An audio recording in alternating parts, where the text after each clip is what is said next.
bilan s'est alourdi, 17 morts et 444 malades. La transmission d'homme à homme est avérée. Un marché de poissons de la ville de Wuhan, dans le sud-ouest de la Chine, serait le foyer de l'épidémie.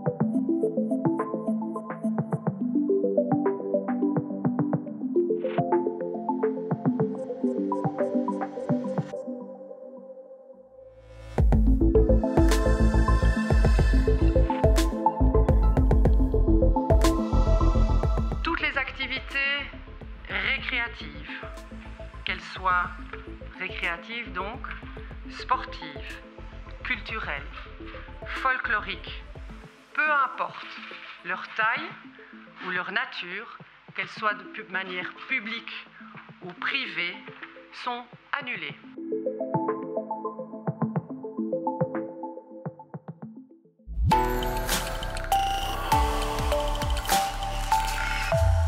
Bonjour à toutes et à toutes, merci d'être là sur Facebook pour ce Facebook Live de Solidaris ou dans cette salle Ferrer de la Cité Miroir de Liège.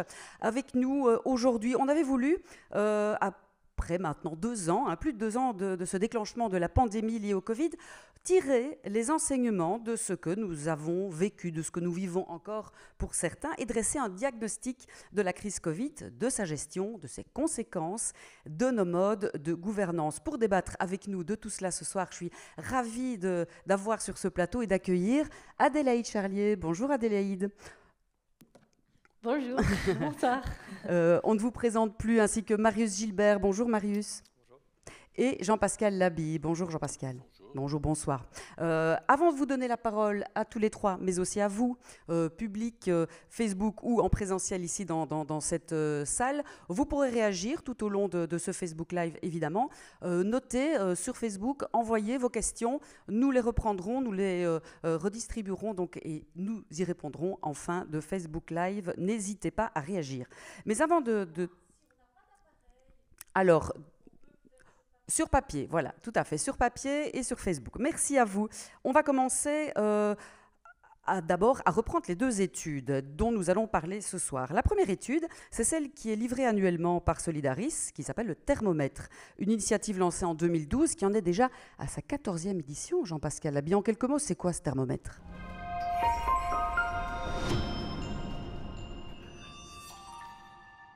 Donc c'est une étude qui est faite auprès d'à peu près 800-900 personnes en Belgique francophone et qui mesure le ressenti des gens sur un certain nombre de thématiques qu'on a abordées au fil du temps, le stress au travail, la problématique de la pollution de l'air, de l'alimentation. Et ici, ce thermomètre a porté donc sur comment construire un système de santé plus préventif. Donc sur la même méthodologie que ce que nous avons fait antérieurement. Donc comment mieux intégrer en amont les grands risques sanitaires qui sont les nôtres. Et corollairement, c'est un peu l'originalité de cette année, corollairement à cela, on a demandé également une étude à l'ULB sur une gestion critique, vais-je dire, de la manière dont la crise sanitaire a été gérée. Et avec ces 2 études, ces 2 cahiers, nous avons donc un cahier de prévention. Et donc l'idée ici, c'est pas de mesurer l'écume de la vague, c'est vraiment de mesurer les fleuves souterrains qui sous-tendent un certain nombre de comportements dans la société et qu'on ne voit pas toujours arriver. Je prends le dernier exemple en date, on n'avait pas vu arriver les 89 députés du Rassemblement national en France, de l'extrême droite en France. Donc c'est vraiment aller dans le profond de la société pour mesurer le ressenti des gens et voir comment, avec eux, nous pouvons construire ce système de santé plus préventif. Quel rôle aussi nous pouvons, nous, en tant que mutualité, jouer et quelles sont les conditions qui sont absolument nécessaires à mettre en place pour que cette prévention, ce système de santé plus préventif puisse voir le jour, et on y viendra tout à l'heure, puisque ces conditions, ou la condition essentielle, est liée à la démocratie. Pour compléter votre introduction et vos mots, Jean-Pascal Labille, je propose de revenir en quelques chiffres et en images sur ce thermo.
Au-delà de ces chiffres, qu'est-ce que ce thermomètre nous apprend? Eh bien, on va le redire.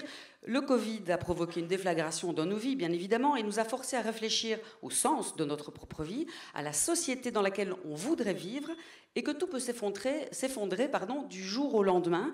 C'est également ce dont les jeunes ont pris conscience de plus en plus. On le voit avec Marie Furlan, étudiante en images immédiatement.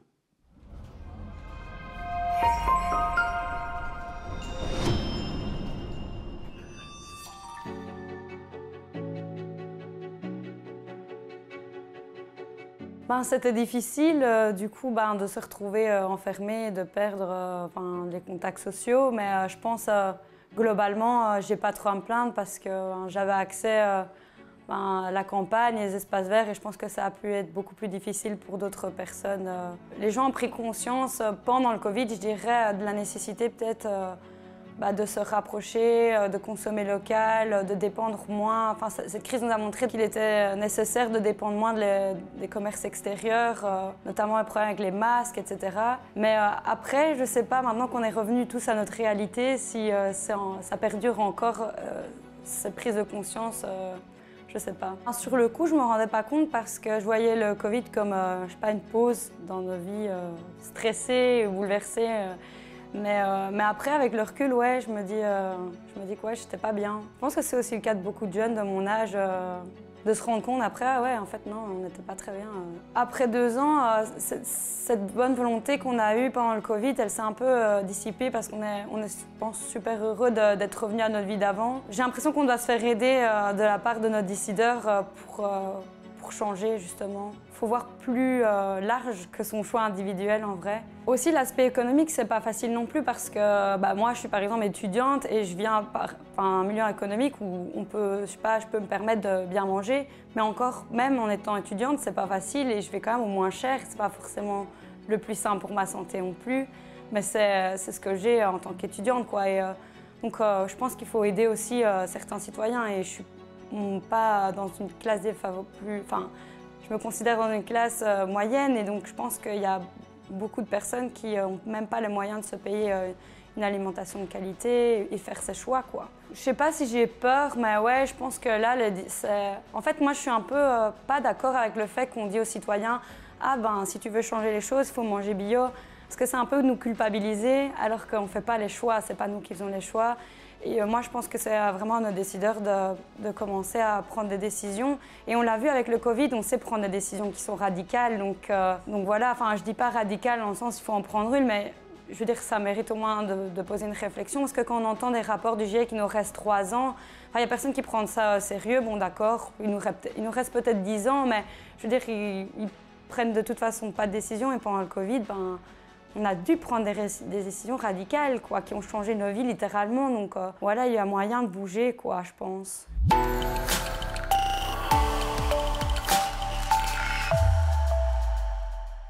Il y a moyen de bouger, évidemment, c'est pour ça qu'on est là. Ce thermomètre nous a également appris, on l'a vu dans les chiffres, que le concept de One Health est lui aussi en train de bouger. Il a fait son chemin au sein de la population. Effectivement, la santé, on le sait aujourd'hui, c'est un tout qui fait partie d'une préservation du climat, d'une lutte contre le réchauffement climatique, du respect de l'environnement.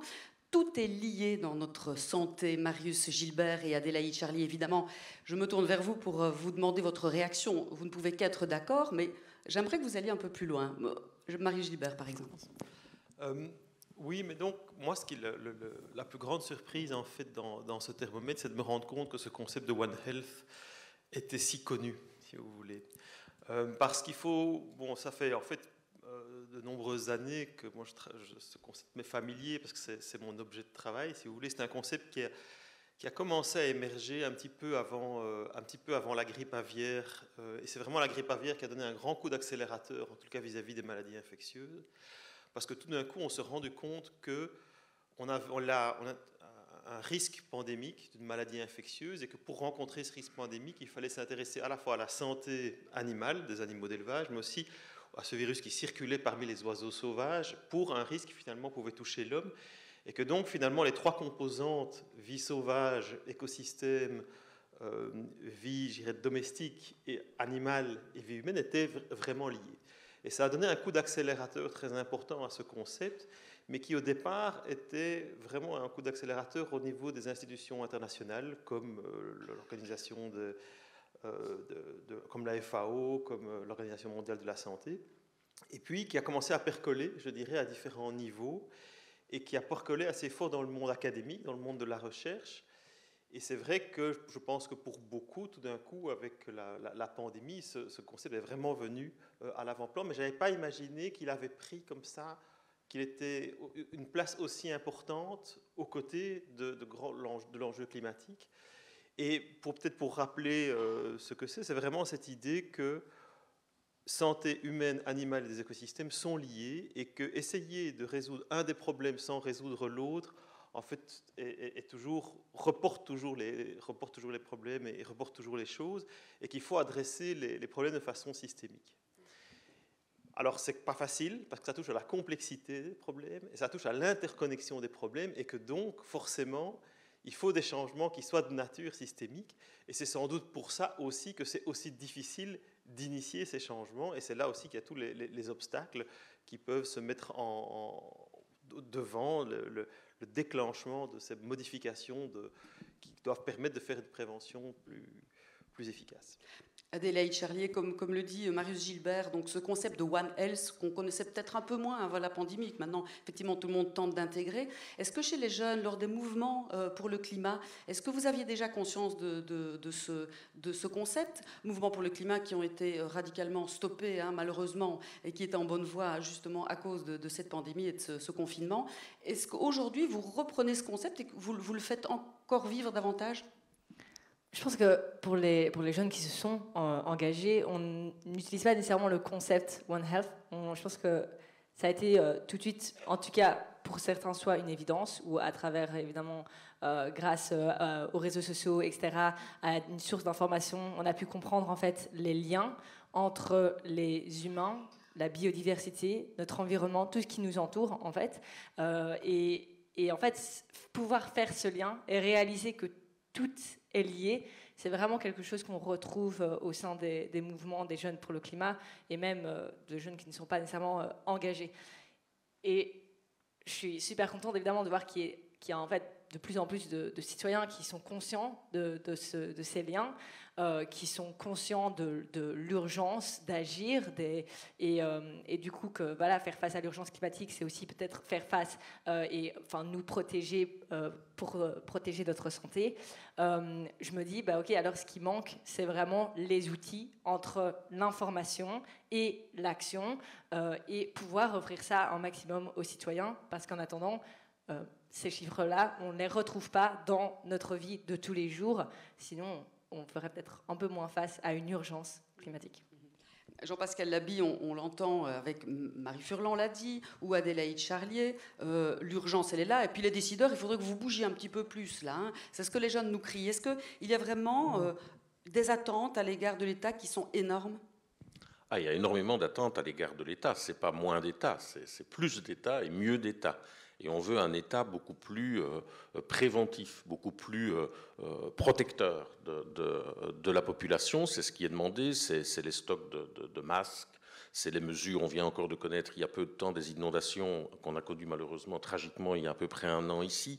Donc les gens se rendent compte de ça. Hein. Il y a vraiment une très très grande conscience, comme Marius le disait sur le One Health, mais même sur la nécessité d'avoir un État qui est beaucoup plus régulateur, qui est beaucoup plus préventif et qui est beaucoup plus en capacité de gérer les grandes crises. Ça, ce sont vraiment 3 attentes qui sont formulées de façon très forte à l'égard de l'État. Donc c'est plus d'État, c'est mieux d'État.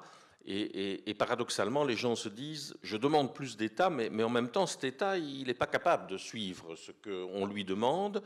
Il ne régule pas, par exemple, les pillages des ressources naturelles. Il ne prend pas les mesures nécessaires pour la sauvegarde de la biodiversité, ou sur les gros pollueurs. Il y a une demande très très forte.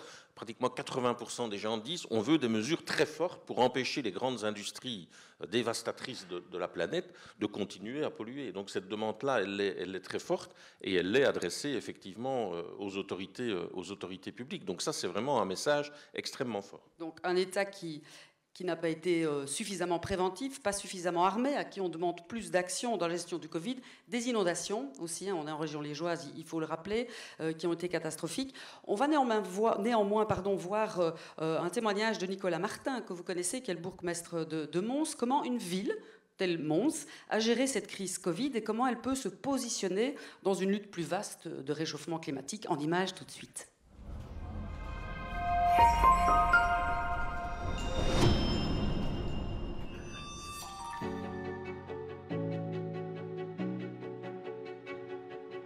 Écoutez, d'une manière générale, ce que l'on a vécu était évidemment exceptionnel. On a vraiment senti l'importance des pouvoirs locaux qui sont en première ligne dans la gestion de la crise et dans le contact avec les citoyens et les acteurs de terrain. On a d'abord dû réagir très rapidement face à la situation dès le mois de mars 2020. Avant même le gouvernement fédéral et les comités de concertation qui ont commencé à se réunir à l'époque, nous avions pris la décision à l'échelle locale de fermer l'accès à toutes les grandes salles et tous les grands événements. Ce qui posait toute une série de problèmes, notamment en termes de couverture d'assurance, parce que quand vous interdisez par exemple à un théâtre de produire des spectacles en soirée, que vous annulez donc la participation de plus de 1000 personnes à ce spectacle, se pose la question de la responsabilité financière du bourgmestre et de la ville par rapport à une décision de police qui n'est pas basé sur un cadre légal ou sur un arrêté ministériel ou un arrêté royal. Donc ce sont les premières difficultés auxquelles on était confrontés dans les premiers jours de la gestion de la pandémie. Et non seulement je comprends le mécontentement de la population, mais je le partage. On a été systématiquement confrontés à énormément de difficultés dans la désorganisation de l'État par rapport à la gestion de la crise, manque d'anticipation systématique, transmission des arrêtés ministériels du fédéral extrêmement tardifs. Et donc ça veut dire que quand il fallait prendre des dispositions qui engendraient la mobilisation de services communaux pour notamment tracer des marquages au sol, pour gérer les flux de personnes, etc. dans l'espace public, on avait les documents, en général au mieux, la nuit qui précédait la mise en application des arrêtés. Je pense que quand on est ministre fédéral aujourd'hui, ça ne doit pas nous exonérer d'avoir les contacts avec le terrain de toutes les régions du pays. Et ça a dramatiquement manqué dans la gestion de la crise ici durant le coronavirus. Avec les seuls contacts qu'on avait avec les ministres, c'était des contacts avec le gouvernement wallon. C'est pas normal. Le fait que le pays soit fédéral ne doit pas exonérer les ministres fédéraux et le gouvernement fédéral de contact avec le terrain, et y compris avec le terrain de l'autre communauté quand on est soi-même issu d'une communauté qui n'est pas celle-là. Quand vous faites un mauvais diagnostic, vous ne pouvez pas prendre les bonnes décisions par la suite. Et donc certes, il y a eu des choix qui étaient évidemment bons, pas dire que toutes les décisions étaient mauvaises, mais systématiquement elles étaient tardives. On était notifié beaucoup trop tard, parfois même après l'entrée en vigueur des décisions des arrêtés ministériels, avec parfois des décisions qui étaient complètement insensées.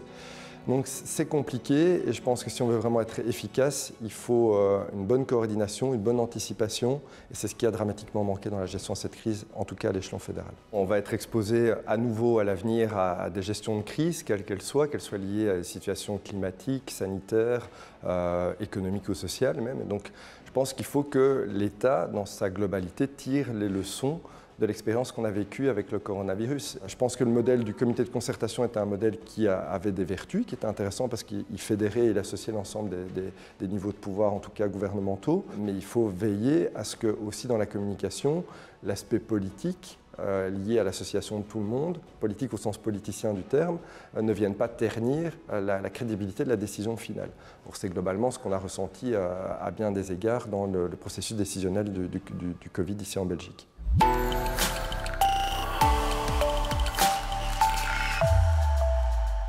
Voilà, Nicolas Martin le rappelle, hein, en tirer les leçons et puis mieux communiquer sans doute. Mais l'État a-t-il été aussi défaillant qu'on le dit?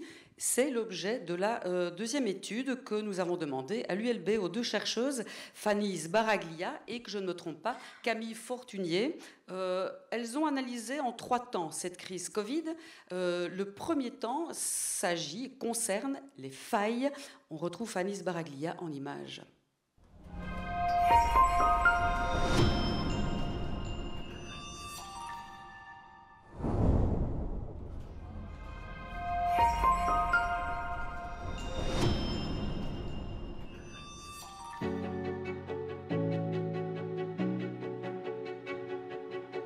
Solidaris nous a demandé de réaliser une étude pour porter un regard rétrospectif sur la gestion de crise Covid en Belgique francophone, donc depuis février 2020 jusqu'à mars 2022 plus ou moins. Et donc l'objectif de cette étude était de mener des entretiens avec des personnes au sein d'administrations ou de cabinets politiques qui ont géré la crise tant au niveau fédéral que dans les entités fédérées. Alors dans l'étude, on montre qu'il y a 3 grands types de failles dans la gestion de crise Covid. La première grande faille, qui n'est pas inhérente à la crise Covid, mais qui a été véritablement révélée par la crise Covid, c'est le manque de culture de la prévention et de l'apprentissage.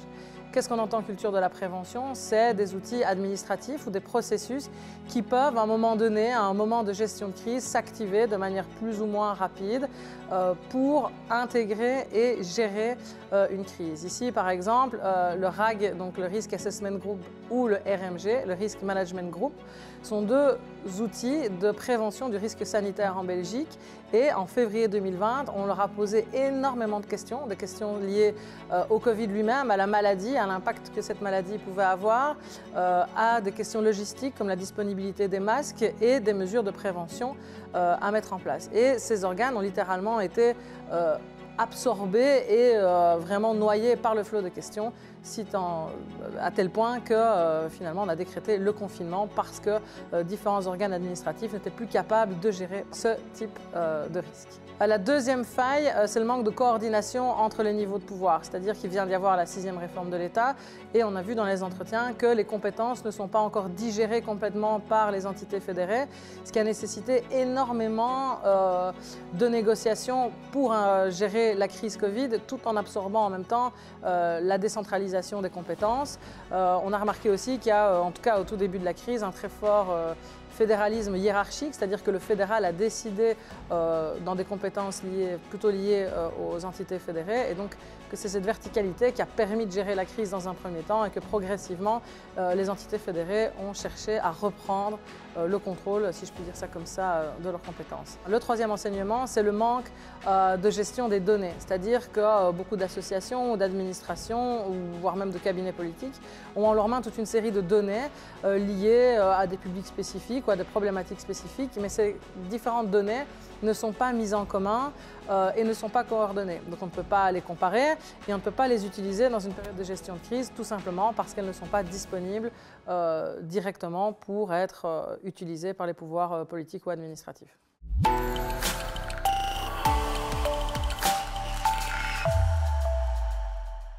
Manque de prévention, d'apprentissage, manque de coordination, manque de gestion de données que pointe Fanny Sbaraglia dans ses failles. Marie Gilbert, vous êtes d'accord? Vous en voyez d'autres? Vous appuyez?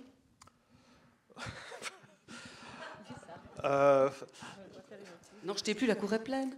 Oui, non, ben, bon, moi j'étais plongé là-dedans et donc je l'ai vécu et effectivement, il y avait même en étant comme ça au cœur du processus, tout le monde était à la fois complètement investi dans une mission, de vraiment d'essayer de faire les choses au mieux, mais tout le monde était le nez dans le guidon, dans une espèce un peu de chaos. Il ne faut pas dire les choses autrement. Tout le monde était un peu pris au dépourvu. Et c'est clair qu'il y a énormément de procédures, de choses qui ont dû être inventées au vol, si si vous voulez, parce qu'elles n'étaient pas préexistantes. Et c'est vraiment là que se pose la question justement de la prévention que Fanny souligne. C'est l'absence d'un certain nombre de dispositifs qui sont là et qui s'activent lorsque tout d'un coup on est face à un risque. Et je pense qu'on peut distinguer en fait 3 grandes catégories. Par rapport à des risques de type tout à fait urgent, personne ne contestera qu'il n'y a que la prévention qui marche. Par rapport à un risque comme quelque chose, une explosion, un incendie, si on n'a pas des dispositifs en place, mais il est évident qu'on ne peut pas réagir. Et puis il y a les risques qui se déroulent dans le temps très long, comme le changement climatique, où là on va adopter à la fois des éléments structurels quand on les fait, on ne fait pas assez pour le moment, mais on fait comme ça, et je dirais les approches réactives, ce n'est pas ça forcément qui est la priorité. Et puis il y a tout ce qui se passe entre les deux, et cette crise est vraiment entre les deux, puisque à la fois elle nous prend complètement au dépourvu au niveau des process qui sont pas en place, et qu'il faut pratiquement les construire au vol au fur et à mesure qu'on gère la crise en mobilisant à peu près toutes les énergies disponibles, qui sont des énergies qui sont d'habitude dimensionnées pour traiter, je dirais, des affaires plus banales en matière de santé publique. Et donc, toutes ces structures se retrouvent complètement submergées et plus aptes à réagir à une crise de cette ampleur. Bien, restons tout de même positifs, parce que cette crise a permis quelques innovations aussi. Ne l'oublions pas, et Fanny Sbaraglia les pointe, ces innovations, on va les revoir en images. Et écoutez bien Adélaïde Charlet, parce que j'aimerais vous entendre réagir après.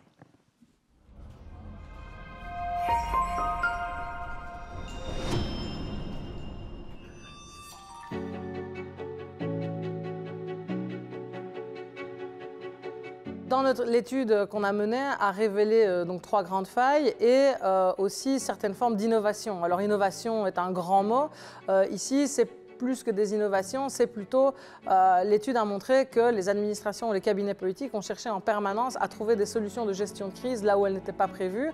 On va créer des dispositifs extra-institutionnels, donc des dispositifs qui n'existent pas, comme les groupes d'experts comme le GAES, ou la gestion de différentes problématiques par des task force. Donc c'est des groupes qui mélangent des cabinets, des administrations et des acteurs dits de terrain, donc des fédérations de différents types de publics. Et ça, ce type de coordination, cette nouvelle manière de faire plus coordonnée, qui est moins en silo, donc qui est moins administration par administration, compétence par compétence, a été rendue absolument urgente et nécessaire par la crise et a permis à des secteurs qui ne travaillaient pas nécessairement ensemble de se mettre à travailler ensemble et de produire une gestion de crise plus ou moins intégrée au fur et à mesure des mois. Ce qui est important de noter, c'est qu'avec le manque de culture de la prévention, va un manque de culture de l'apprentissage.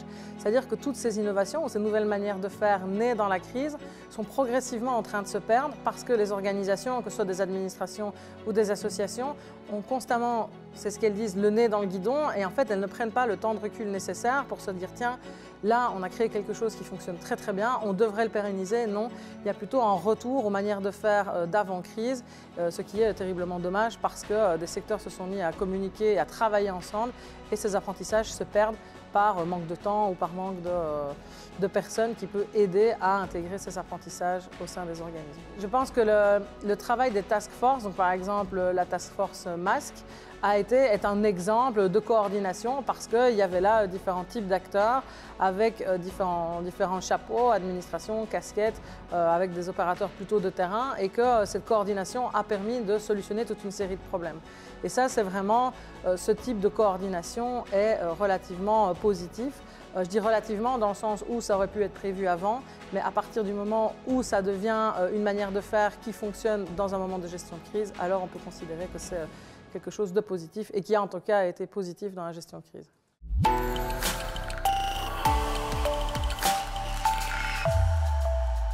Voilà, Fanny Sbaraglia le répète à l'envi, il y a un réel besoin de pérenniser ces innovations, ces apprentissages. Est-ce qu'au sein des mouvements, Adélaïde Charlier, que vous soutenez, vous avez fait de l'épreuve de ces apprentissages? Est-ce que vous tentez de les quantifier, de les pérenniser?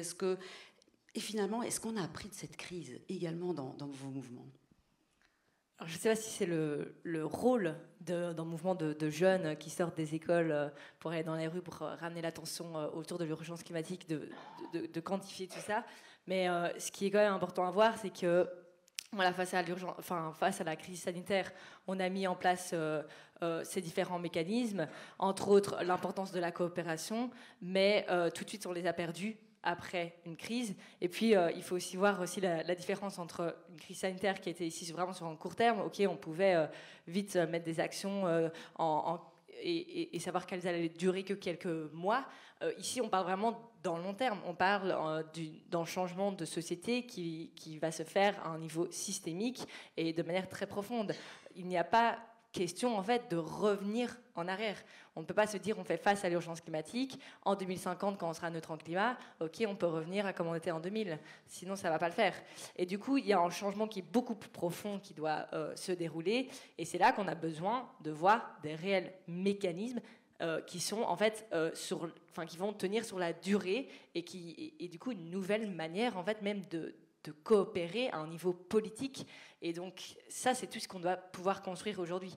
Mais des outils, en fait, il n'y a pas seulement des outils positifs qu'on doit développer, il y a encore aujourd'hui énormément d'outils qui nous empêchent d'avancer.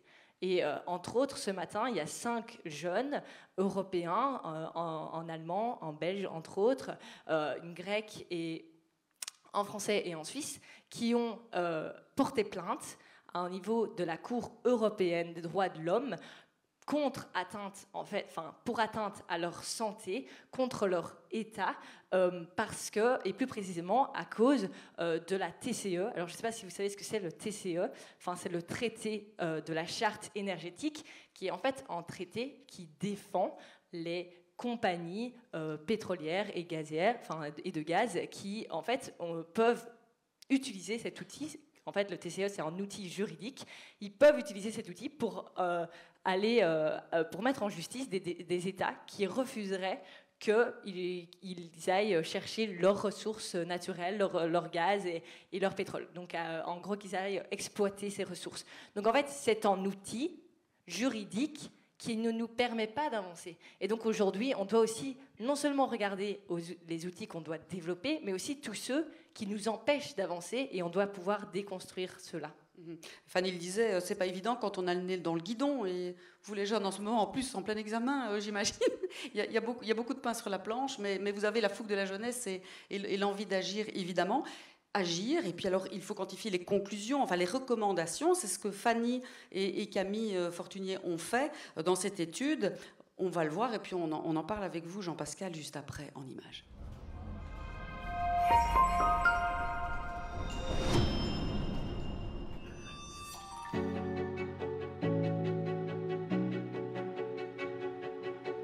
Donc dans l'étude, ce qu'on propose, entre guillemets, comme modèle qui permet justement de pallier à ces différentes failles, c'est de travailler avec des comités de liaison. Un comité de liaison, c'est quoi? C'est un rassemblement, un peu comme une task force, d'acteurs administratifs, politiques, des associations, différents types d'associations, du secteur de la santé comme du secteur social, qui travaillent ensemble à solutionner en permanence toute une série de problèmes sur un territoire donné. Donc, ces comités de liaison, on les a imaginés sur 3 niveaux, un niveau local, un niveau provincial et un niveau fédéral, et donc interconnectés. Ces différents comités de liaison ont pour objectif non seulement de scanner différents indicateurs qualitatifs ou quantitatifs sur leur territoire, mais aussi de faire de la remontée d'informations vers des niveaux supérieurs. Ce système de comité de liaison local, provincial et fédéral est accompagné d'un support qui doit nécessairement être interfédéral, avec un comité d'éthique qui vérifie comment sont utilisées et récoltées les données qui sont récoltées par les différents comités de liaison, par une administration de cette gestion des données, parce que des données, ça ne se collecte pas n'importe comment, pour que les données soient comparables et de qualité. Et finalement, le dernier groupe qui doit accompagner ce système de comité de liaison, c'est un groupe d'experts scientifiques qui peut analyser ces données et éventuellement répondre à différentes questions posées par les comités de liaison. On s'est rendu compte que dans la gestion de crise, il y avait eu besoin à un certain moment d'un très grand nombre de personnes, que ce soit au sein des organisations, des administrations ou des cabinets, voire même dans certaines associations, de coups de main supplémentaires, c'est-à-dire de plus de monde qui travaille parce que ce sont des secteurs dits en crise. Et là, on a imaginé un système de réservistes où en fait d'autres fonctionnaires viendraient en renfort, véritablement comme un système de réservistes. Et ce type de système, on va dire de réserve de fonctionnaires capables de venir aider les administrations ou les associations les plus impactées par la crise serait aussi complété par un système de, on peut moins parler de réservistes, mais en tout cas de citoyens relais qui pourraient venir aussi donner un coup de main, qui seraient formés à différentes techniques de gestion et qui pourraient venir donner un coup de main sur un territoire beaucoup plus petit, donc dans leur localité par exemple, pour venir donner un coup de main s'il y a un problème dans une maison de repos, s'il y a un problème dans une école ou autre. Et donc d'avoir aussi des citoyens qui sont formés à la gestion de crise.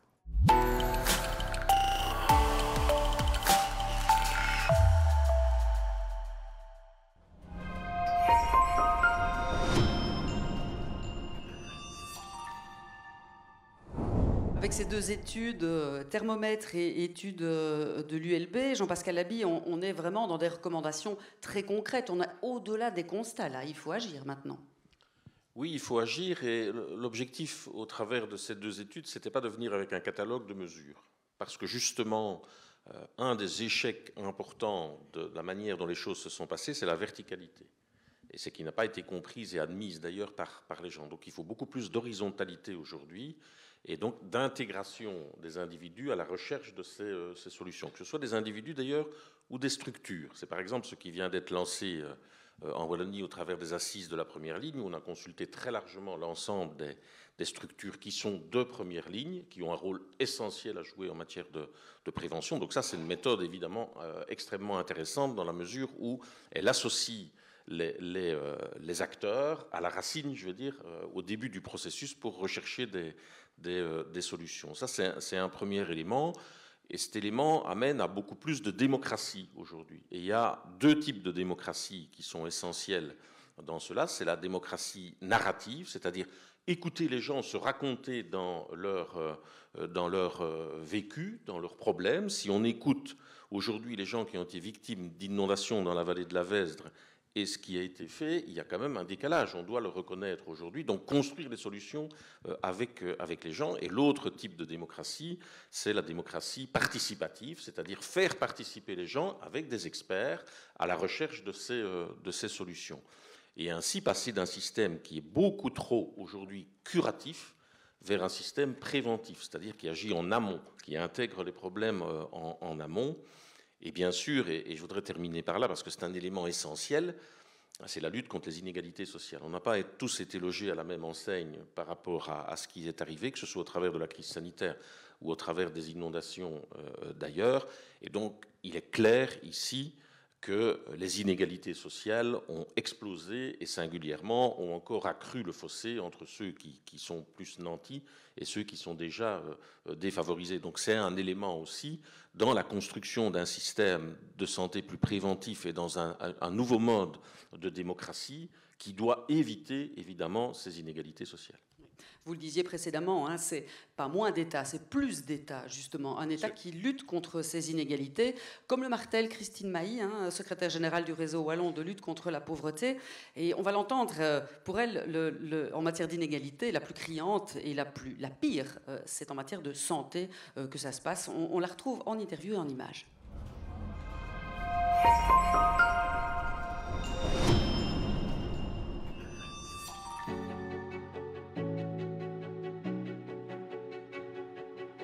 Les conséquences que sont le Covid et les inondations, parce que ce sont des conséquences de non-gestion préventive de toute une série de choses dans la vie, ont forcément frappé inégalitairement les populations belges, puisque des inégalités préexistaient dans l'organisation du système. Alors on peut dire que c'est les inondations, on peut dire que c'est le Covid, on peut parler de ce qui a précédé, c'est-à-dire la crise financière en 2008.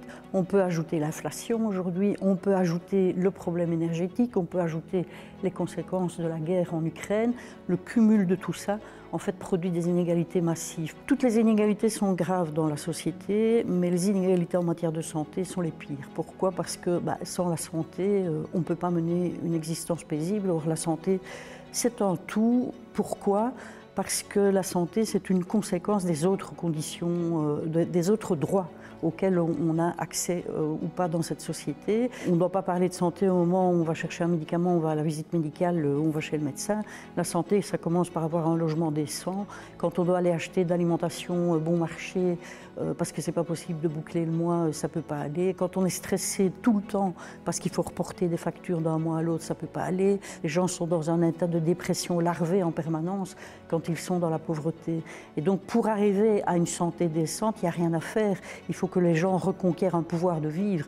Le pouvoir de vivre, c'est vraiment l'accès à un logement, de l'eau, de l'énergie, la mobilité, mettre ses enfants à l'école correctement. Alors on est dans une société qui est très violente aujourd'hui avec les gens parce qu'on les rend responsables à titre individuel du fait de ne pas accéder à tout ça. Or, ce qui fait qu'on n'accède pas à tout ça, c'est l'organisation du système qui a déstructuré l'organisation du travail notamment et qui met les gens dans une tension terrible au niveau des revenus. L'ensemble de l'organisation de la société a une conséquence positive ou négative sur la santé des populations et c'est une erreur de ne pas investir sur les politiques structurelles.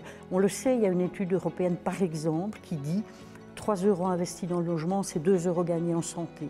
Donc lorsqu'on ne le fait pas et qu'on laisse les gens dans le trop peu de tout, on conduit les gens évidemment à devoir abandonner indirectement leur santé, mais en plus on les accable. Et donc on conduit les gens à avoir une vie qui est une sous-vie plutôt que la vie, donc de la survie, mais on conduit le système aussi à dépenser beaucoup d'argent pour des solutions qui ne sont pas durables. Et donc si on veut une santé décente dans une société, il faut aller vers ce que moi j'appelle la prévention naturelle.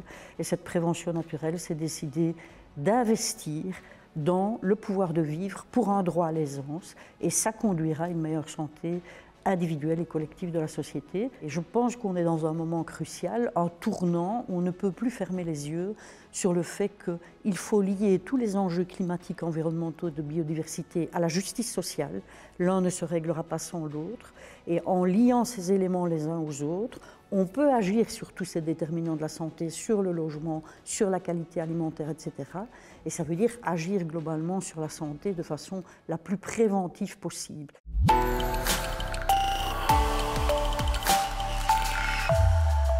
Bon teaser de Christine Mailly pour la prochaine capsule. On le rappelle, un État qui lutte contre les inégalités, surtout en matière de santé et de logement, comme le dit Christine, vers un État plus préventif en matière de santé, de prévention naturelle, et un travail d'anticipation, d'organisation, comme nous le rappelle en image également Christy Montréal.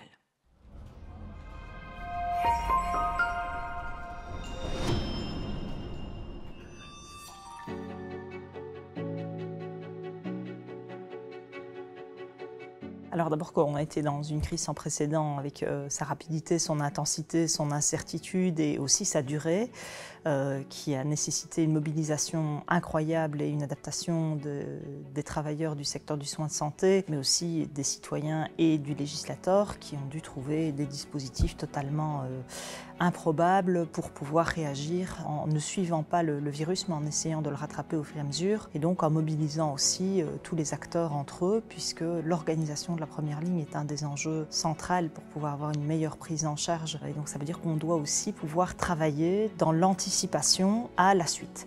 Selon toute vraisemblance, on est ici dans les préludes de ce à quoi nous devons nous attendre sur des maladies qui vont nous arriver de plus en plus de l'animal vers l'être humain. Les changements climatiques vont aussi induire, et on le voit avec la variole du singe par exemple, le développement de maladies dans l'Occident auxquelles nous n'avons pas encore été confrontés jusque maintenant. Les changements climatiques vont bouleverser les crises auxquelles on va être confronté, et donc nous devons pouvoir tirer des enseignements dans l'organisation de la crise et la prise en charge pour pouvoir essayer de gérer les situations auxquelles nous allons être confrontés pour les prochaines années. Alors on a, après je dirais 2-3 mois où les choses étaient compliquées, compris qu'on devait travailler ensemble du point de vue politique par exemple, parce qu'on réussirait ensemble ou on échouerait ensemble, et donc les collaborations à la fois entre les administrations publiques mais aussi entre les différents niveaux de pouvoir au niveau politique ont été intenses et relativement fructueuses. On a réussi à faire 149 conférences interministérielles santé, donc c'est évidemment majeur, des dizaines d'accords de coopération pour pouvoir trouver des accords. Mais ce que je dirais, c'est qu'il est important aussi dans les prochains mois de pouvoir préparer l'avenir, c'est-à-dire du point de vue francophone en tout cas, une simplification de la lisibilité des compétences en matière de santé pour que ça fasse un pôle qui soit le plus homogène possible pour rendre les situations les plus efficaces et les plus rapides possibles,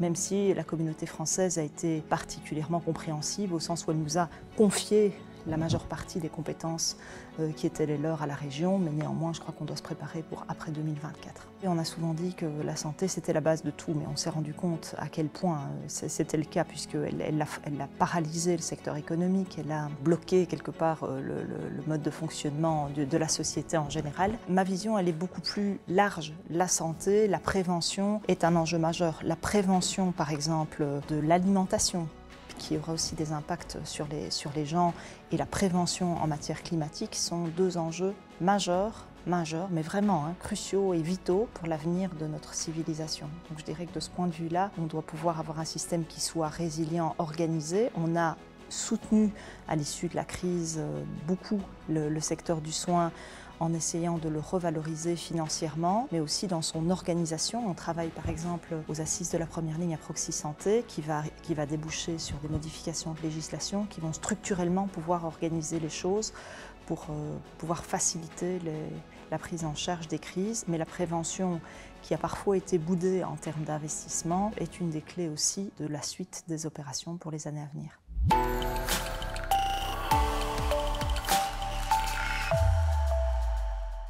Vous qui nous suivez sur Facebook, vous ne le savez peut-être pas, alors petite confidence, Christy Moréal est là dans cette salle avec nous. Et Christy, c'est pas prévu dans la conduite, mais puisque vous êtes là, ce serait bête.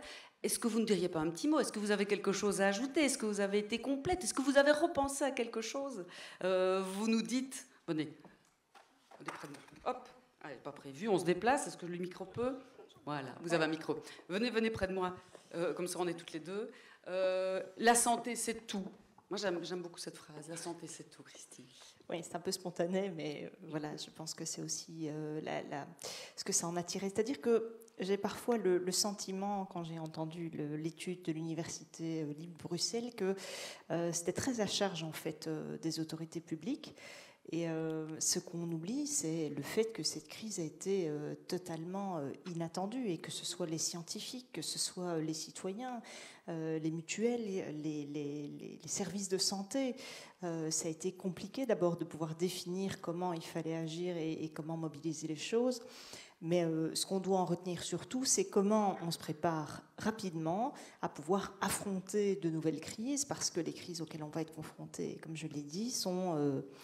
principalement des crises qui vont se succéder tant qu'on n'aura pas résolu en amont et de manière radicale les choses pour éviter que la situation ne bascule au point que la situation et la civilisation ne basculent, en tout cas que les êtres humains disparaissent de cette terre. Je veux dire, cette réalité-là, malheureusement, elle existe et c'est une réalité. Donc, il faut qu'on soit capable de prendre... On a dans les différents gouvernements des discussions tout le temps. Ça me renvoie aux discussions qu'on a sur les taxes de mise en circulation, par exemple, sur les voitures, et sur les constats. C'est bien, c'est super, je suis d'accord avec, mais quand je suis dans la pratique, comment est-ce que je fais pour ne pas exclure une partie de la population? Comment est-ce que dans les taxes de mise en circulation, on favorise des véhicules électriques, on favorise des véhicules propres, mais si je fais ça, ça veut dire que j'exclus automatiquement toutes les travailleuses pauvres et tous les travailleurs précaires et la classe moyenne. Et donc il faut qu'on soit...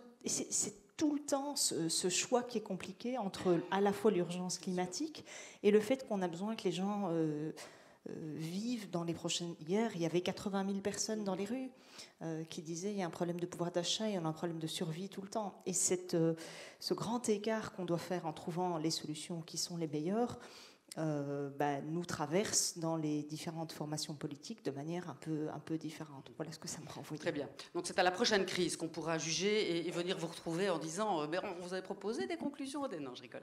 Mais voilà. Mais il y a plein de choses dans ce que vous avez dit dans les conclusions qui ont été faites. Que vous avez noté, bien évidemment. Mais oui, et donc moi ce que je proposais peut-être, c'est plus concrètement dans la foulée de ceci, qu'il y a un groupe de travail qui se tienne notamment avec Solidaris pour voir si concrètement, avec les administrations, avec la VIC, avec les cabinets, on est en phase dans les réalisations, ou s'il y a d'autres éléments que vous pointez.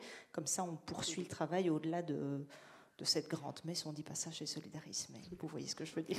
Merci Christy Moréal, merci à vous. Voilà, on reprend le fil de ce Facebook Live. Je vais me faire gronder, moi j'ai complètement Petite réaction de Marius Gilbert par rapport à tout ce qui s'est dit. La santé, c'est tout, c'est pas à vous qu'il faut le dire, mais par rapport à ce qui vient d'être dit, Marius. Mais je pense que les solutions, on les trouve, enfin, comme ça vient d'être souligné. La difficulté, c'est qu'on les trouve en fonction de la pression la plus forte qu'on subit à un moment donné. Et tout d'un coup, c'est la pression du Covid qui est venue, et donc il a fallu trouver des solutions. Et donc, c'est pas une charge sur la façon dont les personnes se sont comportées qui est reprise ici. Je pense que la critique, elle porte sur le fait que les processus n'aient pas été préexistants. Ce n'est pas du tout une critique de la manière dont les choses ont été gérées une fois que les choses sont, comme vous l'avez souligné, ça prend tout le monde de court, et on fait avec les processus qui sont en place, avec les structures qui sont en place, et on imagine des solutions, et que l'étude souligne aussi tout ce qui a été imaginé pour pouvoir répondre à la crise avec les instruments dont on disposait. La question, c'est qu'effectivement, je pense que la crise qui est la plus présente se met systématiquement à occuper tout l'espace. Tout l'espace médiatique, une grande partie de l'espace politique, et toute la question, c'est comment essayer de faire subsister une énergie vis-à-vis des crises lointaines et qui sont toujours potentiellement là. Et c'est là le grand risque, je pense, en matière de gestion publique, c'est de toujours être dans la réponse à ce qui est le plus immédiat et de peut-être, parfois, ne pas suffisamment investir de temps et d'énergie dans les choses qui sont moins proches. Et je pense que c'est vraiment là qu'il faut peut-être, parfois, renverser un petit peu les choses. C'est le défaut humain. On s'endort un peu quand tout est revenu à la normale. Mais c'est très humain. C'est effectivement, on prend les problèmes comme ils viennent, mais il faut arriver, par rapport à des problèmes qui sont aussi certains, mais qui arrivent plus lentement, à sortir de ce biais cognitif. Voilà, donc on l'a dit. Oui, Adélaïde, bien sûr. Oui, c'est très humain, mais c'est aussi un privilège de pouvoir voir des crises qui arrivent lointain. Si on parle par exemple de l'urgence climatique ou même de la question de la précarité, si elle est loin, c'est juste parce qu'elle ne nous touche pas à nous. Mais il faut alors se rapprocher de cette crise. Si elle est présente, c'est que quelqu'un l'a subie. Et donc, ça veut dire que parfois, si la crise est loin, elle est peut-être loin par rapport à notre perspective, mais pas la perspective de tout le monde sur Terre ou en Belgique. Très bien. Et alors, vous me lancez effectivement sur ce troisième point, quand on parle de l'État qui doit lutter contre les inégalités, un État qui serait plus préventif en matière de santé, un État qui devrait être aussi plus respectueux pour le climat et l'environnement. Et nous allons entendre à ce sujet Céline Tellier, qui est ministre de l'Environnement, justement, en images.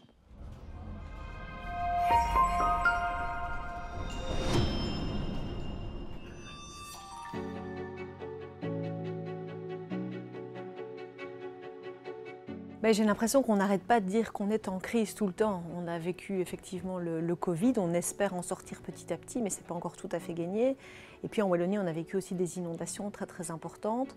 Et donc on voit qu'on est vraiment dans un monde où finalement on doit accepter d'être vulnérable par rapport à une série de problématiques, notamment en matière environnementale, et des liens qui sont assez clairs entre les problématiques environnementales et la dégradation finalement de notre qualité de vie si on n'y prend pas garde. Je pense qu'on a fait collectivement le meilleur qu'on pouvait. Je pense qu'on a tous été pris un peu au dépourvu. Et donc la première étape à mon sens, c'est d'être lucide par rapport à notre vulnérabilité, se rendre compte qu'on est vulnérable, que les changements climatiques, les dérèglements climatiques, ils sont déjà là, ils font partie déjà de notre quotidien et qu'on doit bien sûr les atténuer et en même temps continuer à s'adapter pour se préparer aussi par rapport à ces risques, qu'il s'agisse des canicules, de la sécheresse, des inondations ou d'autres risques en matière de biodiversité comme par exemple les zoonoses, ces fameuses maladies qui viennent en fait de la dégradation de la biodiversité et qui se transmettent à l'homme, comme on peut le penser pour le Covid, comme on l'a vécu déjà pour le sida, le virus Ebola ou d'autres épidémies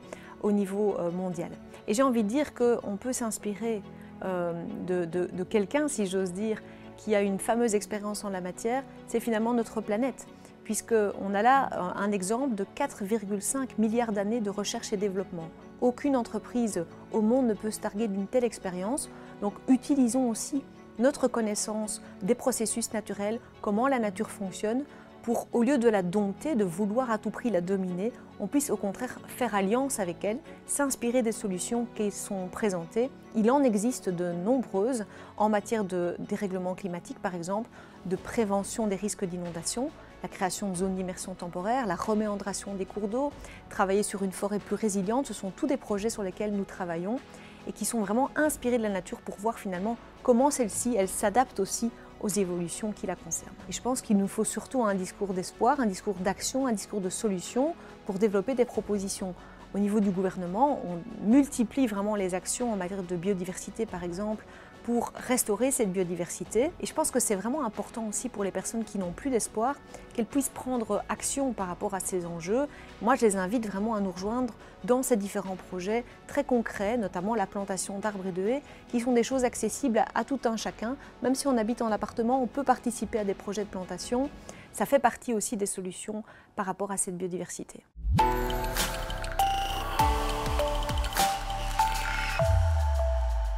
Adélaïde Charlier, deux magnifiques idées, je trouve, proposées par Céline Tellier. D'abord, effectivement, être lucide sur notre vulnérabilité, Marie-Gilbert le dira aussi. Et puis, faire appel à notre planète, qui a quand même une expérience de 4,5 milliards d'années. Ça aussi, c'est être à l'écoute de notre planète. Oui, c'est sûr. En fait, il y a par exemple la plus belle technologie du monde qui existe depuis bien plus longtemps que toutes les technologies qu'il y a aujourd'hui qu'on pourrait connaître pour absorber le CO2 dans l'atmosphère. Ce sont les arbres, les forêts. C'est vraiment la meilleure technologie. Ça paraît tout bête, hein, mais... Donc en fait, ça paraît fou, mais c'est la meilleure technologie. C'est d'abord préserver les forêts qui nous restent, et puis évidemment de faire des replantations, etc., d'arbres. Mais en fait, c'est une technologie aussi qu'on doit voir non seulement comme isolée, donc ça veut dire on ne va pas aller mettre une forêt au fond d'un jardin, et puis nous, on va aller vivre dans une ville. Non, en fait, on doit pouvoir aussi réapprendre à vivre avec ce tout, et à vivre avec cette technologie naturelle qu'on a l'impression de beaucoup trop oublier. Et donc, il faut... en fait, réapprendre à vivre parce qu'on est vulnérable, comme elle l'a dit. Et donc, en fait, notre meilleure manière de réagir, c'est de se tourner vers, évidemment, cette technologie. Si je peux juste donner une histoire, partager une histoire que j'ai vécue quand j'étais au Brésil. J'ai rencontré une de mes amies aujourd'hui qui s'appelle Anita et qui vit dans une communauté au Brésil et sa communauté a été complètement... démantelée, complètement divisée à cause de l'installation d'un barrage hydraulique qui pourrait être vu comme évidemment une solution idéale pour avoir une énergie entre guillemets responsable et verte. En attendant, ce barrage qui a été installé au milieu de la forêt amazonienne a dû détruire énormément de biodiversité et de communautés. Donc en fait, c'est un barrage qui a été installé pour des raisons écologiques, mais qui n'a pas pris en compte le côté social, le côté des droits humains et le côté de la biodiversité. Donc au final, on en a perdu en fait de cette technologie. Et donc c'est intéressant quand même dans toutes les solutions qu'on met sur la table aujourd'hui, prendre en compte non seulement le dérèglement climatique, mais aussi la question des droits humains, la question de la justice sociale et la question de la biodiversité. Jean-Pascal Labille, voilà, belle transition également, évidemment, parce que là, on glisse vers un État qui devrait être plus protecteur, mais fondé sur une démocratie repensée, donc fondé sur la base, écouter le citoyen et lui proposer une autre démocratie. Oui, c'est ce que j'évoquais tout à l'heure. Donc, c'est vraiment la prévention, pour qu'elle puisse fonctionner, a besoin d'un écosystème, si je puis dire, d'une biodiversité. C'est une démocratie renouvelée. Et cette démocratie passe par l'intégration du citoyen dans le processus de décision politique. C'est un peu l'initiative de David Van Reybrouck, hein, donc les G1000, et nous réfléchissons de notre côté à lancer une convention citoyenne santé, justement, dans les mois ou dans les mois qui viennent. Donc cette démocratie à la fois participative, mais aussi, comme je l'évoquais tout à l'heure, narrative. Et c'est un peu, Christine Mailly a, dans son institution, le Réseau Wallon de lutte contre la pauvreté, ce qu'on appelle des experts du vécu. Donc c'est des gens qui sont vraiment dans la pauvreté, dans la précarité. Vous savez, les meilleures solutions, c'est quand même eux qui vont les construire. Hein. C'est un gros processus qu'on doit mettre en place. On a des institutions, et je le prends sur moi pour ce qui est de la mienne, trop verticale encore, pas assez horizontale, et qui ne va pas chercher les problèmes à la racine. Mais par rapport à ce qui vient d'être dit, moi je pense qu'il y a trois composantes essentielles qu'on doit intégrer. Il y a le volet social. On est dans une société qui est au bord de l'explosion sociale aujourd'hui, tant la précarité de la classe moyenne, mais d'une bonne partie de la classe moyenne, est aujourd'hui extrêmement grande. La vulnérabilité financière est extrêmement grande.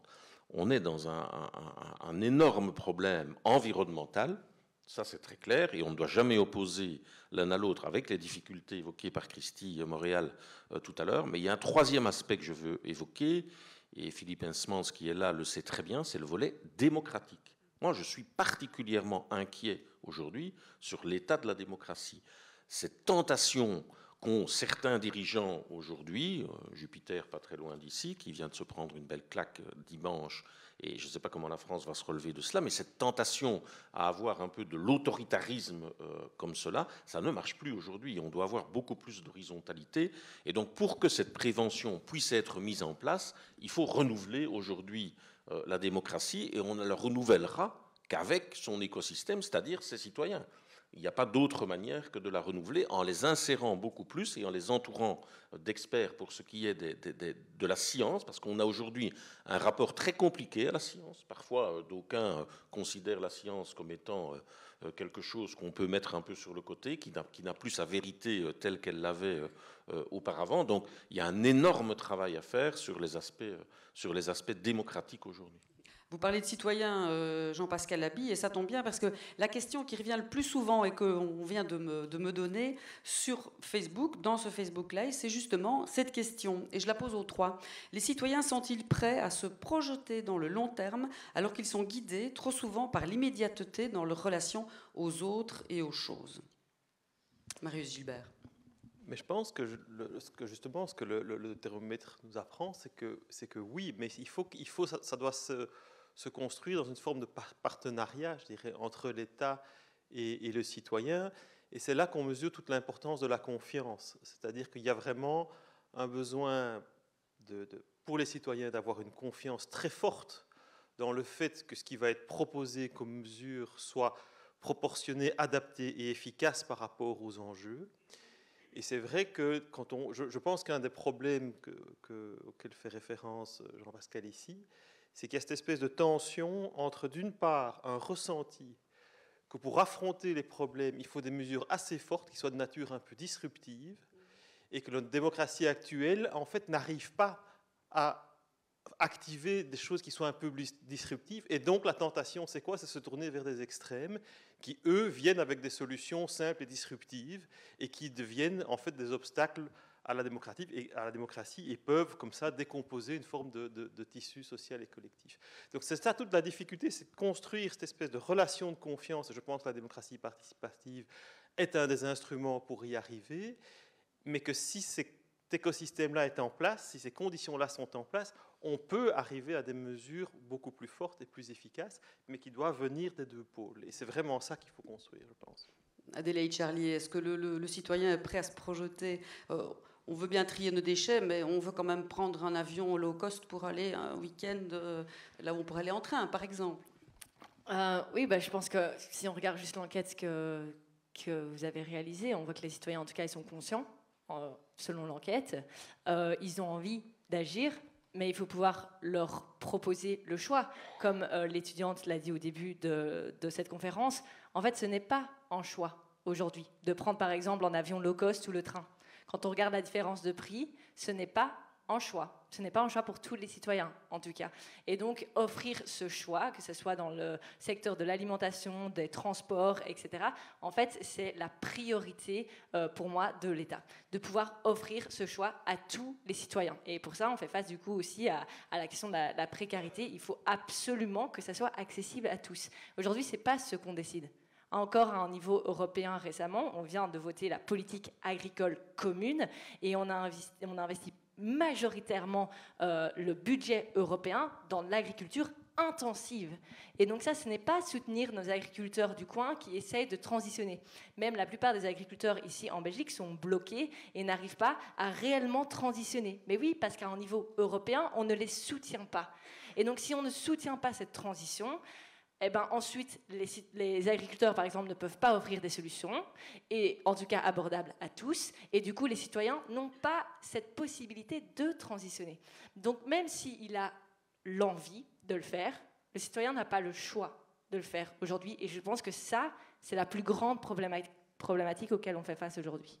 Jean-Pascal Laby, comme le dit Marius Gilbert, ces deux pôles doivent se faire confiance. Le citoyen doit avoir confiance dans les règles et l'État doit faire confiance dans le citoyen. Oui, en tout cas, l'enquête, le thermomètre a montré que les gens sont particulièrement conscients de tous ces éléments qu'on a abordés au cours de notre conférence ici. Mais c'est à l'État de créer le cadre, comme Adélaïde vient de le dire. Et tant que l'État ne crée pas le cadre, prenons un exemple, la production d'huile de palme. C'est équivalent à la déforestation, singulièrement en Côte d'Ivoire. Et le gouvernement français ne prend aucune disposition aujourd'hui parce que Nestlé va faire du chantage à l'emploi, comme l'industrie pharmaceutique fait du chantage à l'emploi sur le prix du médicament ici en Belgique notamment. Donc c'est cet État-là qu'on veut. C'est un État qui va retrouver ses lettres de noblesse. Au fur et à mesure, l'État s'est impuissanté dans ce qui est son rôle régalien, c'est-à-dire un rôle régulateur. Et donc l'État doit effectivement, comme Marius et Adélaïde viennent de le dire, donner le choix aux citoyens, mais j'irai même un peu plus loin, stimuler le choix du citoyen. Parce que je pense qu'effectivement, on est dans une société qui est du court-termisme absolu, et c'est singulièrement vrai pour certaines sphères, qu'elles soient politiques ou économiques. L'économique, c'est la rentabilité immédiate, alors que nous avons besoin aujourd'hui, pour refaire aventure humaine commune, de long terme. Et parler de long terme aujourd'hui, c'est quelque chose qui est devenu quasi inhabituel, alors qu'on doit retrouver le chemin du long terme et le chemin aussi de la patience. Le long terme, c'est presque un gros mot, effectivement, de nos jours. Je propose à la salle de réagir. Est-ce que quelqu'un veut poser une question? Et Mélissa va se diriger vers... Ben voilà, le premier arrivé, premier servi. Hein. C'est la première main qui se tend.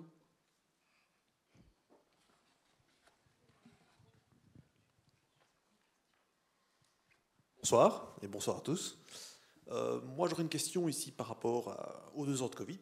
Ce qui n'a pas été abordé ici, c'est la problématique des fake news. Parce que le confinement a aussi montré l'émergence de mensonges avérés et qui ont quand même réussi malheureusement à conquérir de plus en plus de gens. Et c'est un des problèmes qui mine aussi la démocratie actuellement. Je veux dire, quand on voit par exemple que quelqu'un comme Marine Le Pen, avec 40% des voix au 2e tour, dans le débat présidentiel, elle dit quand même, mon premier projet sur le plan écologique, c'est démonter les éoliennes. Il y a quand même des gens qui arrivent à suivre ça, quoi. Donc il y a pas mal de choses qui sont faites. Et autrement, au niveau de l'écologie, je pense que parfois on passe aussi à côté de certaines choses. Parce qu'il y a des choses, d'un côté, on va planter des haies, on va faire des choses, de l'autre côté, on laisse Alibaba s'installer. Et donc voilà, et même par rapport à, je veux dire, à l'écologie, ben, il faut peut-être penser aussi à la décroissance. Parce que, je veux dire, croître toujours plus, ça, c'est pas possible. Oui, les voitures, les voitures électriques vont moins polluer, par exemple, mais c'est pas neutre non plus en carbone. C'est beaucoup plus intelligent d'investir massivement dans le transport public. C'était juste des remarques que je voulais faire par rapport à ça. Très bien, on va garder l'idée en tête. Mélissa, et derrière aussi un monsieur, on va prendre les deux questions et puis demander à nos invités de réagir consécutivement.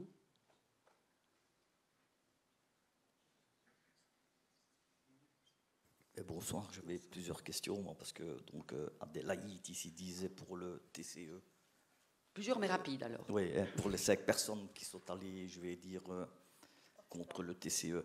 Maintenant, je parle au niveau européen, donc ils viennent de signer, ils ont été en accord, les 27 pays, où en 2015, il n'y aura plus de voitures thermiques, il n'y aura plus que des voitures électriques. Seulement, il faut bien se dire qu'une voiture électrique pollue plus qu'une voiture thermique, hein, parce qu'une batterie, il faut 100 ans, c'est comme une centrale électrique, une batterie. Il va falloir les stocker à un moment donné et les mettre tout. C'est un peu ça que je suis un peu... Parce que si on fait le compte aujourd'hui, on a plus de voitures à 2,48 €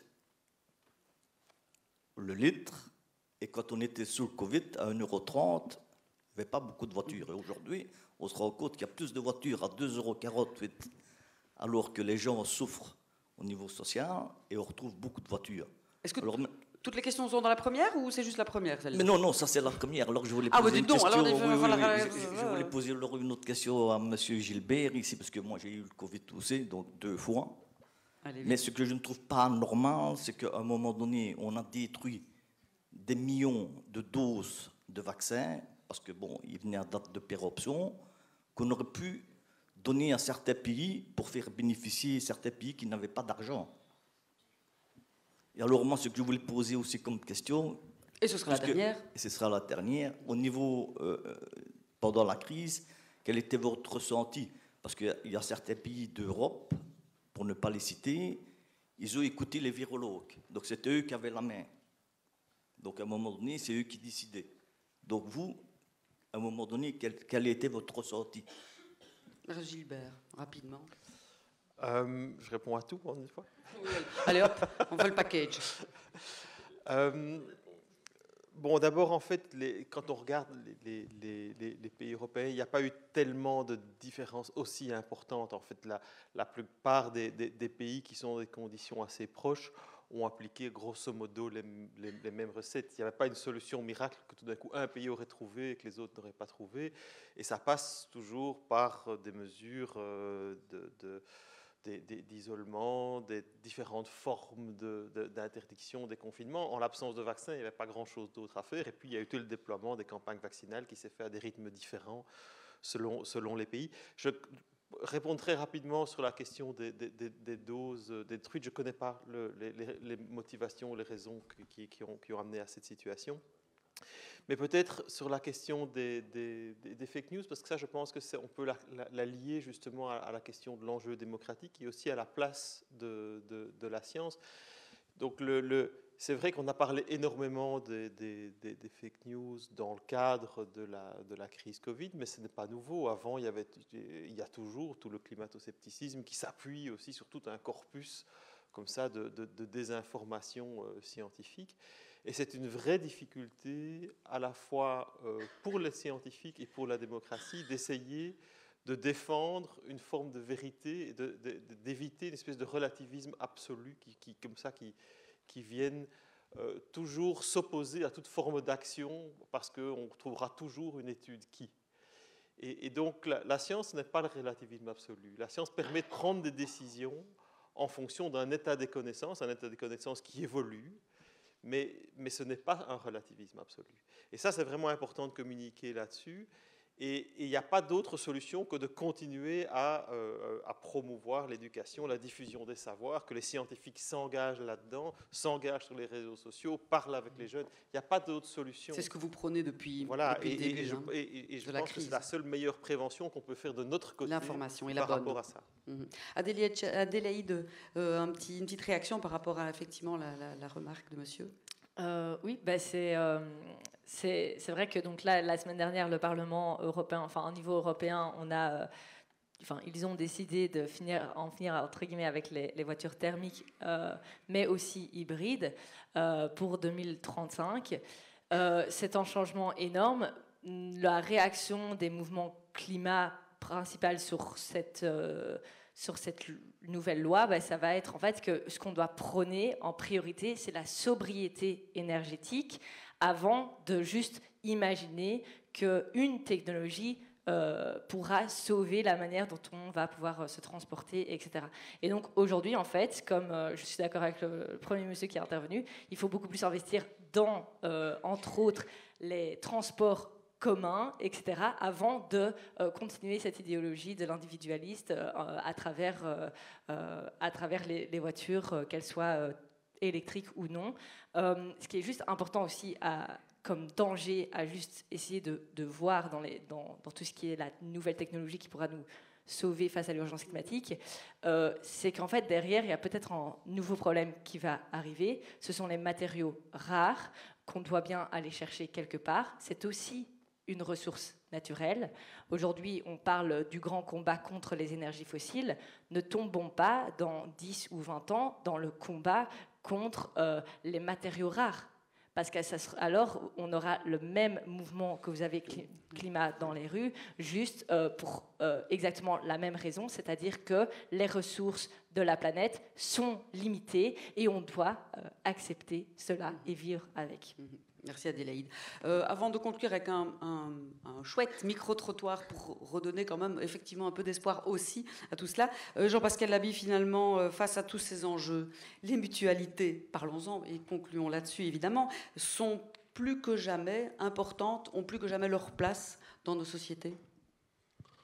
Je le pense, je ne vais pas vous dire le contraire, bien sûr, je le pense. D'abord, les missions de prévention font intégralement partie de l'objet social des mutualités. La loi nous confie certaines missions de prévention. Et puis on a, comme je l'ai évoqué tout à l'heure, et pour revenir à ce que Marius disait tout à l'heure, on a un double rôle. On a un rôle également à l'égard des pouvoirs publics, de relais politique à l'égard des autorités publiques, mais aussi ancré dans le terrain, puisque tous les jours, on a des dizaines et des dizaines de milliers de personnes qui fréquentent nos agences ou nos assistantes sociales ou tous les services de proximité qui sont les nôtres. Donc on peut prendre le pouls de la société, on peut s'ancrer dans la société, on peut voir en tout cas une partie de ces fleuves souterrains aujourd'hui que j'évoquais au début, et puis être quelque part la courroie de transmission vers les autorités publiques. Donc la prévention, pour nous, ça nous parle évidemment au premier chef. On n'est pas les seuls à faire bien sûr de la prévention. Il y a plein d'acteurs de première ligne, je les évoquais tout à l'heure par rapport à l'initiative lancée par Christy Montréal sur les assises de la première ligne, avec lesquelles d'ailleurs on travaille. Donc nous, on veut s'engager fortement dans ce volet prévention. Je suis intimement persuadé, je disais à Marius avant la conférence, que dans 5 à 10 ans, les mutualités seront obligées de s'être organisées en fonction de ce concept de One Health, de tous ces déterminants non médicaux de la santé, la pollution de l'air, l'alimentation, le logement. Donc ça, c'est vraiment des combats que nous comptons mener dans les mois et dans les années à venir. Et pour conclure, je voudrais revenir sur ces 3 aspects parce que pour moi, ils sont fondamentaux, le social, l'environnemental et le démocratique. Ça, je suis intimement persuadé que les courants, qu'ils soient politiques, associatifs ou de la société civile, qui auront le vent en poupe dans les mois et dans les années qui viennent, sont ceux qui auront le mieux intégré ces 3 aspects-là parce qu'ils sont pour moi indissociables. Merci Jean-Pascal Laby. Et vous évoquiez un fleuve souterrain, on va leur laisser la parole finalement, le citoyen de la rue, lambda comme on dit, par ce micro-trottoir. Comment ont-ils vécu cette crise et que peuvent-ils tirer comme enseignement? Mais ne nous quittez pas, on se dira au revoir juste après.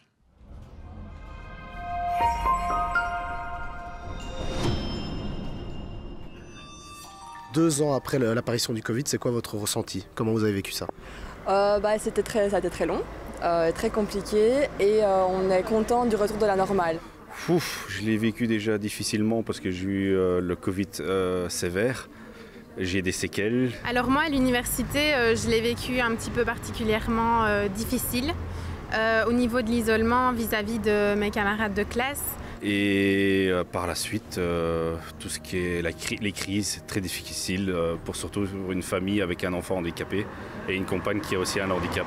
Voilà. Nos autorités ont bien géré cette question-là, malgré les critiques de certains. Franchement, moi, le Covid, c'est un truc qui m'a pas vraiment perturbé. Le premier confinement, je l'ai bien vécu. J'étais en réto à ce moment-là et... contrairement à mon entourage, moi ça m'a pas dérangé plus que ça parce que je suis casanière en général. Pas trop bien, ça a redessiné pas mal mes plans pour mes études et pour mon avenir. J'ai remis beaucoup de choses en question. En tout cas, moi je sais vraiment comme un retour à la normale maintenant. D'autant plus qu'on n'a plus maintenant même plus les masques dans les transports et tout ça. Donc juste ça fait du bien et on n'y pense plus trop en fait au final. Je pense qu'ils ont géré comme ils ont pu avec les armes qu'ils avaient. Je pense qu'il y a beaucoup de choses qui ont été remises en question au fur et à mesure que la crise avançait. Ça a été un peu le bordel. Ils ont surtout délaissé la santé mentale. Je vais dire que c'était une situation qui était inédite, donc on ne peut pas non plus en vouloir à 100% au gouvernement. On a carrément mis des gens de côté. Ils enlèvent des règles pour en mettre des nouvelles, puis après ça change, puis ça change pas. Un peu une première pour tout le monde, donc voilà, on a essayé des trucs, on a remarqué que ça ne fonctionnait pas. Je crois qu'ils ont été complètement dépassés. Qu'ils n'étaient pas prêts du tout. Je trouve qu'il y a beaucoup de choses au niveau desquelles ils auraient pu mieux gérer. Par exemple, au tout début, quand il y avait plus de cas ailleurs dans le monde, mais peu en Belgique, dès le début, ils n'ont pas essayé de contrôler ça. L'après, t'as un peu peur pour l'après? En vrai, j'y pense pas du tout maintenant. J'ai vraiment l'impression que le climat il s'est alourdi depuis qu'il y a eu cette crise. Et j'ai vraiment peur de ce qui va tomber par la suite. J'ai l'impression qu'il y a quelque chose qui se prépare, mais qui n'est pas dit au grand public. Peur s'il y a une nouvelle crise, non, parce que je pense que, vu celle qui vient de passer, on arrivera quand même à gérer une nouvelle et peut-être mieux. Je m'inquiète surtout pour mes enfants, pour leur avenir. Je suis juste contente de me dire maintenant, c'est fini, pour le moment c'est derrière nous, plus tard, on ne sait pas, c'est sûr, on a peur pour l'avenir de manière générale, mais que ce soit avec le Covid, que ce soit avec le climat, que ce soit avec le coût de la vie, il y a plusieurs choses qui font que oui, c'est un peu flippant, mais du coup, pour pas vivre dans un milieu non plus trop anxiogène, c'est bien de vivre un peu au jour le jour et de se dire pour le moment, il fait beau, ça va, et donc c'est déjà ça quoi.